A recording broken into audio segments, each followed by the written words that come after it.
Shalom, shalom.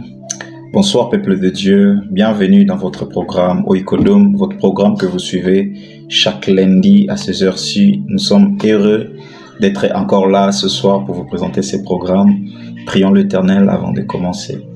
Seigneur Dieu, nous te rendons multiples actions de grâce. Nous te sommes infiniment reconnaissants pour ces instants particuliers et merveilleux que tu nous accordes pour passer du temps dans ta présence afin de continuer ce message que tu nous as donné au travers de cette thématique que nous développons chaque lundi depuis un temps jusqu'à ces mois de mars, lesquels nous sommes en train au fur et à mesure de franchir jusqu'à ce que, ô Dieu Tout-Puissant, nous finirons ce mois de mars. Père, je te prie que tu nous assistes pendant ces instants, que ton esprit soit au milieu de nous, que ta force nous accompagne, que ton message passe selon que tu l'aurais voulu, si tu étais toi-même physiquement en train de parler à ton peuple.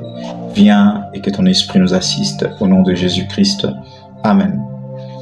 Nous sommes dans la joie, nous sommes heureux d'être encore là ce soir, de nous présenter ces programmes. Je suis le frère Gloire Kianda, celui qui nous présente ces programmes depuis son début dans un espace que le ministère Yesuna nous a accordé.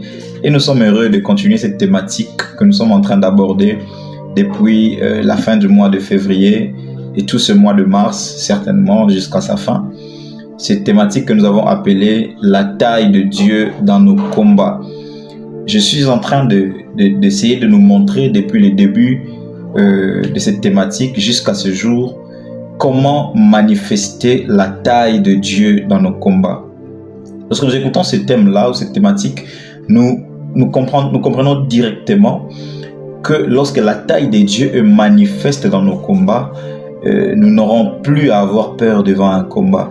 Nous n'aurons plus à être assujettis par un combat ou par une adversité autour de nous. Parce que la taille de Dieu, elle est au-dessus ou au-delà de n'importe quelle taille de nos combats. Cependant, l'élément le plus difficile, c'est celui qui déclenche, bien évidemment, la taille de Dieu dans ces combats. Et je nous avais dit que je parlerai de beaucoup de sous-thèmes autour de cette thématique. Je prendrai ci et là, selon les directives du Saint-Esprit, pour nous permettre, bien évidemment, à saisir l'importance de cette thématique et surtout à comprendre qu'est-ce que nous devons faire à chaque fois que nous sommes combattus, surtout dans quel domaine de nos vies nous sommes également combattus, pour que nous puissions savoir qu'à tel moment précis, en ce moment ici ou en tel lieu, voilà ce que nous devons faire justement pour manifester la taille de Dieu face à ces combats, afin que nous soyons vainqueurs. Écoutez, ce n'est pas parce que tu t'appelles Israël que Goliath ne viendra pas devant toi, mais il viendra et il va te grimacer. Si tu t'appelles Saoul, même si tu te présentes avec toute une armée, tu pourras être effrayé devant un homme qu'on appelle Goliath. Mais si tu t'appelles David, malgré ta petite taille, tu sauras que le Dieu qui est en moi a une taille beaucoup plus élevée que la taille de Goliath. Et qu'en moi peut surgir quelque chose de plus fort et plus puissant qui peut vaincre un géant qui s'appelle Goliath. Et ce que nous sommes en train de vouloir nous faire comprendre, ce n'est pas que nous sommes des Saoul avec une grande armée derrière nous, mais que nous sommes un David avec personne visiblement derrière nous, mais avec Yahweh Sabaoth, les dieux des armées célestes, dont l'armée qui est derrière nous est beaucoup plus grande que l'armée visible de Saoul, et que la taille de cette armée est beaucoup plus grande que la taille de l'ennemi qui est devant nous, qui s'appelle Goliath. Alors avec une seule pierre que les hommes voient devant Goliath, c'est toute une armée qui peut lui vaincre jusqu'à lui faire tomber à terre. Et depuis le début, je ne suis qu'en train de vouloir trouver des éléments par la grâce de Dieu pour nous montrer l'importance ou encore la quintessence de ce sujet-là autour de nos combats. Pourquoi? Parce que nous vivons presque toute notre vie chrétienne autour de combats. Parfois des combats qui sont réels, que nous pouvons sentir, que nous pouvons même voir. Parfois des combats qui sont invisibles, où l'Éternel lui-même est celui qui combat pour nous. Mais dans toutes choses, la Bible dit, retenez que vous êtes plus que vainqueurs par celui qui nous a aimés depuis les premiers. Les premiers jours, je nous ai parlé que le faible dise que je suis fort. Dans ça, je nous ai montré, je répète toujours ça pour qu'on le retienne vraiment dans notre tête, que ça devienne notre quotidien.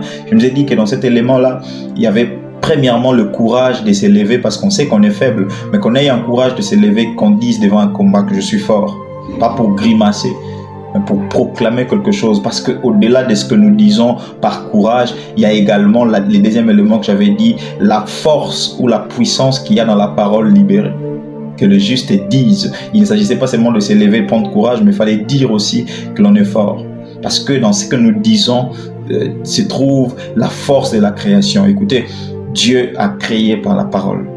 Et lorsqu'il a créé l'homme à son image, à sa ressemblance, il lui a donné également le même pouvoir dans la parole. La Bible dit, la vie et la mort sont au pouvoir de la langue. Et donc, la même parole créative de l'univers, de la terre, cette même parole peut vaincre beaucoup de situations. Ce qui sort de notre bouche est suffisamment forte et puissante pour donner la vie à n'importe quoi. Parce que quand ça sort de notre bouche, ça rencontre les éléments de la nature, les éléments que Dieu a déjà créés, et boum, ça donne la vie. Vous vous souvenez de cette guérison de cet homme-là qui était aveugle, à qui Jésus a demandé d'aller à la piscine de Bethesda. Vous vous souvenez que c'était quelque chose qui est sorti de la bouche de Jésus, qui a rencontré quelque chose de la nature qui s'appelait terre, faisant la boue, et on a mis à son visage. Et cet homme, lorsqu'il est parti au puits de Siloé, qui s'est lavé, il a vu. Et le deuxième jour, je nous ai parlé du combat de la foi dans nos prières. Je nous avais dit une des choses que l'ennemi fera toujours, c'est combattre la dimension de la foi, de la démonstration de choses invisibles. Parce que la foi n'était pas seulement une ferme assurance de choses qu'on espère, mais c'était aussi une démonstration de celles qu'on ne voit pas.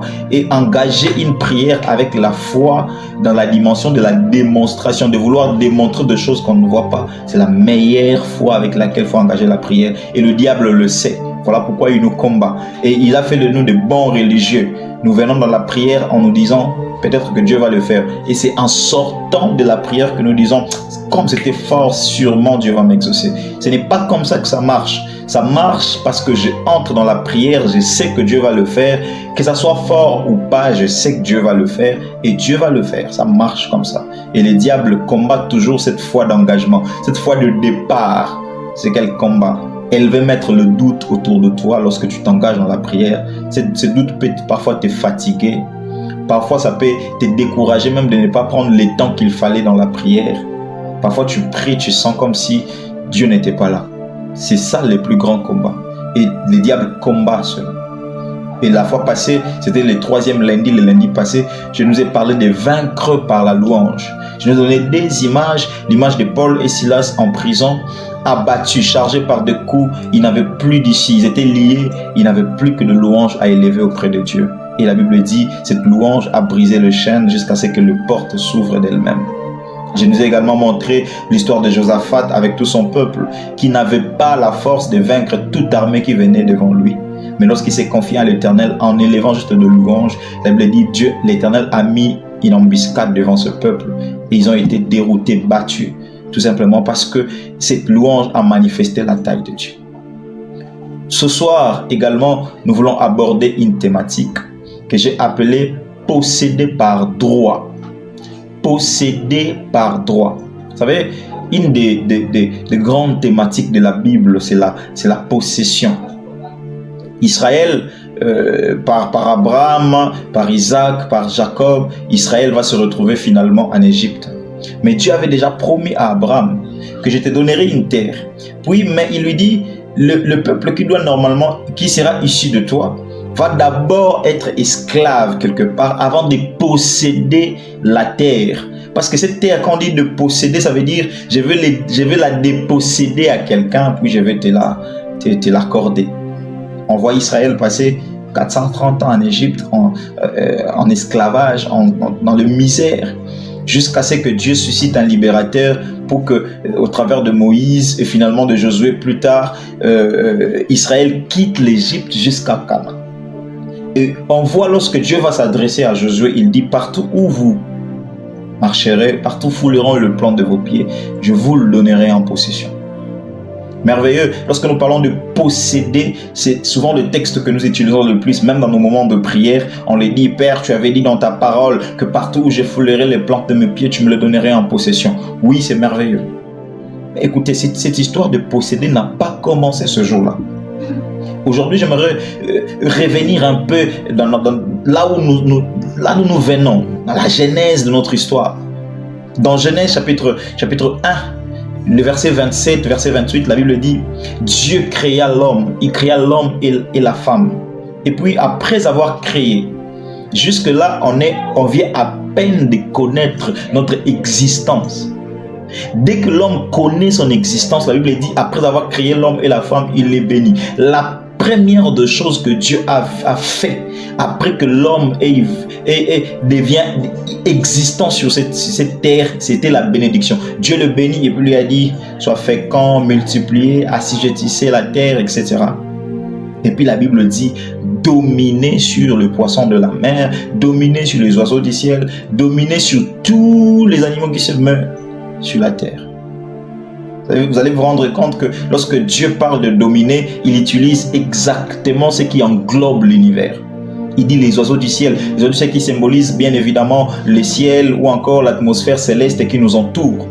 Il dit également le poisson de la mer. Vous savez très bien évidemment que lorsque vous voulez avoir de l'eau, il faut creuser la terre. Même si là où vous êtes, il y a la terre ferme. Plus vous creusez, plus vous allez sous la terre, vous verrez de l'eau. Et en d'autres termes, la mer peut être symbolisée comme notre sous-terrestre de l'autre côté là-bas. Et il dit les animaux qui se meuvent sur la terre.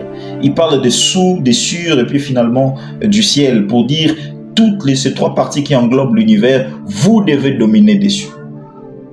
Cependant, il y a tellement de réalités qui dominent sur nous. Parfois, on se pose la question, sommes-nous vraiment de ceux à qui Dieu a dit devons dominer ou Dieu a changé de créature? Mais il y a aussi ce texte merveilleux dans Luc chapitre 10, le verset 18, le verset 19, où la Bible dit, voici, je vous ai donné le pouvoir de marcher sur les serpents, les scorpions et toute la puissance de l'ennemi. Et il dit, rien ne pourra vous nuire. Justement, lorsque nous lisons tout ce texte-là, nous nous rendons compte qu'à aucun moment Dieu discute avec un homme. À aucun moment Dieu négocie avec une partie quelconque. Dieu est en train de donner des ordres. Quelque part dans Psaume, la Bible dit, j'ordonne que tu sois puissant, que tu domines. J'ordonne que tu sois puissant et que tu domines.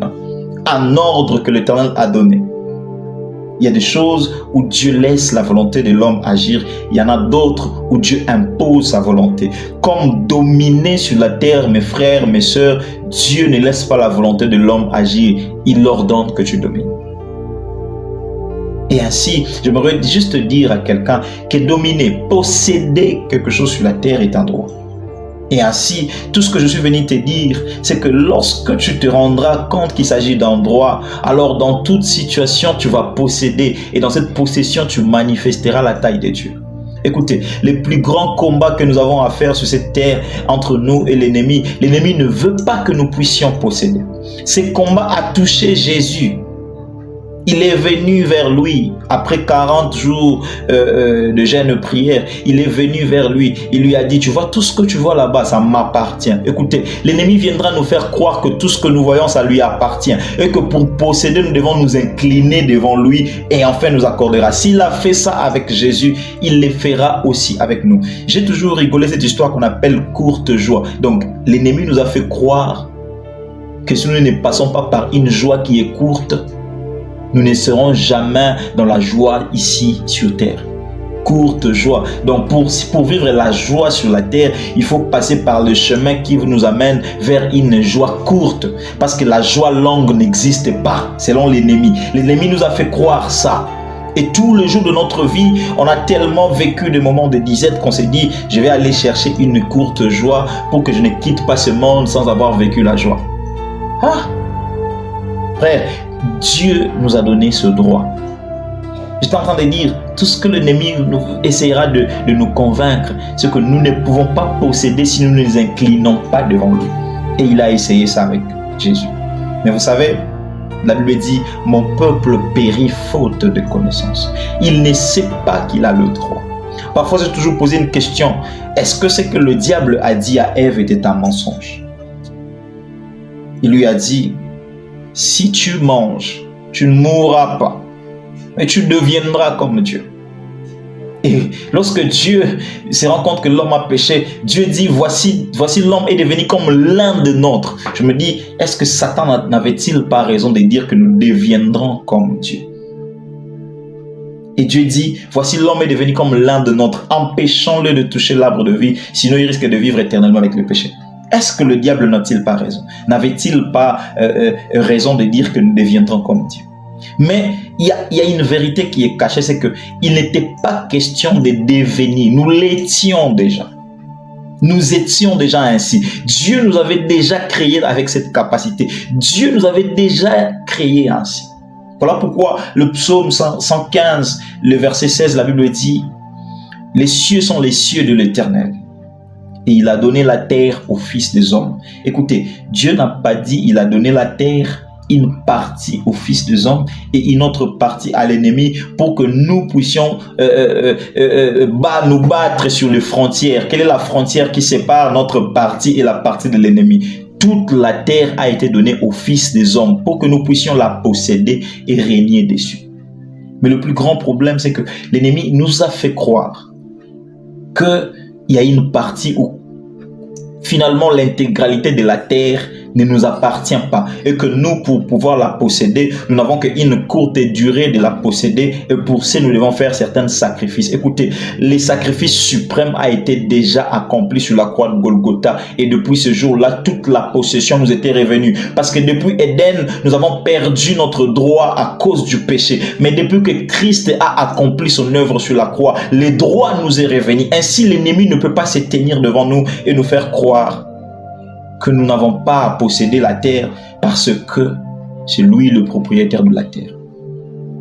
Le jour où Dieu dit dans la Bible que malheur à la terre, parce que le diable y est descendu, il parlait de la terre comme habitation des hommes. Il disait en quelque sorte malheur à l'homme qui habite la terre, parce qu'un étranger est parti dans sa demeure. Il veut lui détruire, et sachant qu'il n'a pas beaucoup de temps. Dieu n'était pas en train de dire que le propriétaire de la terre vient d'arriver et que ceux qui habitent comme locataires sur cette terre doivent être malheureux.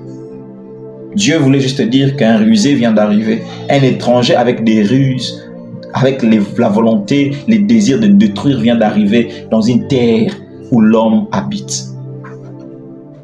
Maintenant, écoutez ce que je vais te dire. Il y a une vérité dans ce que tu dois posséder par droit. C'est que cette histoire de posséder par droit est d'abord une attitude de celui qui sait qu'il a le droit de posséder. L'ennemi viendra te faire croire que si tu m'adores, je te donnerai tout ça. Il l'a fait avec Jésus. Mais ce qui a fait que l'ennemi s'éloigne finalement de Jésus, c'était parce que Jésus connaissait ses droits. Il savait que cela lui appartenait. Il n'avait pas besoin de s'incliner devant l'ennemi pour qu'il puisse posséder. Il possédait déjà. Alors l'ennemi n'avait qu'à partir parce que tout ce qu'il pouvait montrer au Fils de l'homme lui appartenait déjà. Écoutez, tout ce que l'ennemi peut te vouloir te montrer aujourd'hui, te faisant croire que tout simplement si tu t'inclines devant lui que tu vas le posséder, t'appartient déjà. Tout ce que tu vois là, ça t'appartient. Tout ce que tu cherches t'appartient. Mais le problème, c'est que tu péris faute de connaissance. Tu ne sais pas que cela t'appartient. Écoutez, ce n'est pas parce qu'un jour, tu es resté dans le tombeau, 2 jours, tu es resté dans le tombeau, que tu ne ressusciteras pas le 3e jour. Jésus n'est pas ressuscité le 1er jour. Jésus n'est pas ressuscité le 2e jour. Jésus est ressuscité le 3e jour. J'ai une question à vous poser. Que disait-il ces bourreaux lorsqu'ils l'ont vu le 1er jour ne pas sortir du tombeau, alors qu'il avait déjà annoncé qu'il va ressusciter? Que disait-il de ces bourreaux le 2e jour? Mais ce qu'ils ne savaient pas, qu'il n'y avait pas seulement 1 et 2 jours, il y avait également le 3e jour qui existait et que le 3e jour était le jour de la résurrection. J'ai envie d'annoncer à quelqu'un une réalité. Ce n'est pas parce que tu es en train de passer par des moments difficiles. La bonne nouvelle, c'est que David dit, même lorsque je marche dans la vallée de l'ombre de la mort, dans la vallée de l'ombre de la mort, David n'était pas statique. Il était en train de marcher. Oh, j'aimerais te dire une vérité. Parce que tu marches, tu finiras par sortir de cette situation. Ne te résigne pas, ne te dis pas que je vais aller chercher, je ne sais pas moi, la joie, je ne sais chez qui, chez l'ennemi finalement, parce que là, ça fait longtemps que je traîne. Tu ne traînes pas, tu es en train de marcher. Parce que tu es en train de marcher, tu finiras par sortir de cette situation. J'ai envie de dire à quelqu'un, j'ai envie d'annoncer une bonne nouvelle à quelqu'un. Les pas que tu es en train de faire tous les jours te sort petit à petit du moment de disette que tu es en train de traverser. Et la bonne nouvelle, c'est que quand tu sortiras, ça ne sera pas une courte joie, mais ça sera une joie éternelle. C'est de ça que nous sommes possesseurs. C'est ce que nous possédons. Et lorsque la Bible dit que vous possédez, ce n'est pas... C'est d'abord un ordre. C'est un droit que Dieu nous a donné. Et posséder est un droit. Cependant, l'objectif de l'ennemi, c'est de nous faire croire que nous ne possédons pas par un droit. Voilà pourquoi la Bible dit clairement que vous connaîtrez la vérité et la vérité vous affranchira. Ceux qui connaissent la vérité vivent des réalités différentes de ceux qui en sont ignorants. Et mon objectif, c'est vous faire comprendre que nous possédons par droit. Il n'y a aucun ennemi qui peut s'élever et qui peut s'opposer contre notre possession. Nous sommes possesseurs. Même lorsque entre nos propres mains, rien n'est visible, en réalité, nous possédons ce que nous avons reçu de la part de Dieu. Ne cherche pas d'abord que des choses deviennent visibles. Sache d'abord que tu possèdes. L'objectif de ce message, ce n'est pas pour d'abord te faire comprendre ou t'amener à toucher forcément, mais d'abord t'amener à savoir que tu l'as déjà. N'attends pas que tes yeux physiques voient, que tes yeux spirituels sachent que tu possèdes. Et cela est un droit, que l'ennemi ne nous trompe pas. Et c'est lorsque nous savons que nous possédons, que face à nos combats, selon lequel l'ennemi veut nous faire croire que nous ne possédons pas, que nous manifestons la taille de Dieu. Jésus a manifesté la taille de Dieu face au diable, parce qu'il lui a dit, face à sa proposition, qu'on ne s'inclinera que devant Dieu, parce que c'est lui qui donne. On ne s'inclinera que devant Dieu, parce que c'est lui qui fait de nous des possesseurs.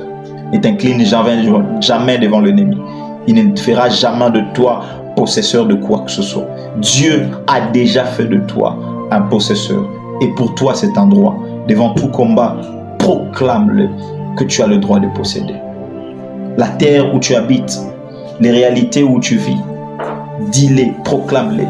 Même si ça donne l'impression de ne pas avoir l'image de ce que tu possèdes, proclame-le que tu possèdes. Parce que c'est un droit. Père, je prie au nom de Jésus que cette parole soit esprit et vie pour celui qui m'écoute en ce moment. Au nom de Jésus-Christ. Amen. Merci de nous avoir suivis. Merci d'avoir été là. Nous vous donnons rendez-vous pour le lundi prochain. Nous allons aborder un autre sous-thème. Et le lundi qui va suivre sera probablement le dernier lundi où nous parlerons de ces sujets. Que Dieu nous bénisse énormément. Je nous dis à lundi prochain.